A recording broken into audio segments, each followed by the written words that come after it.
സിമ്പിളായിട്ടുള്ളൊരു ദോശ ഉണ്ടാക്കിയെടുക്കുക. 4 മണിക്കൂർ കുതിർത്തൊരു 1.5 ഗ്ലാസ് പച്ചരി,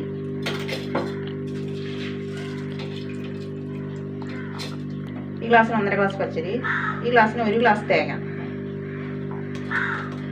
ഒരു സവാള, ചെറിയൊരു സവാള മുറിച്ചിടുക. ഇത് നന്നായി വെള്ളം ഒഴിച്ചിട്ട് അരച്ചിട്ട് വരിക. നല്ലപോലെ അരച്ചിട്ട് വരും. അരച്ചിട്ട് വന്നുട്ടാ കുറച്ച് ഉപ്പിട്ട് കൊടുക്കുക.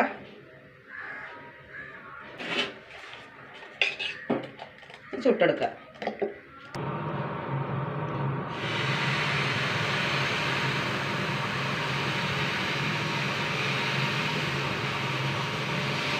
അതിന് ചൂടായിട്ടാണ് കുറച്ച് നെയ്യ് ഒഴിച്ച് കൊടുക്കട്ടോ. നല്ലെണ്ണ ആയാലും മതി.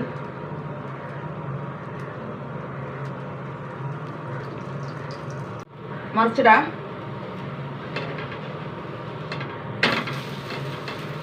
ദോശയായി. സൂപ്പർ ദോശ. ഒരിക്കലും ഉള്ളിൻ്റെ മണം വരില്ല കേട്ടോ. അത് വിചാരിച്ചിട്ട് ആരും ഉള്ളി ഇടാണ്ടിരിക്കണ്ട. ഒരു മണം വരില്ലതാ.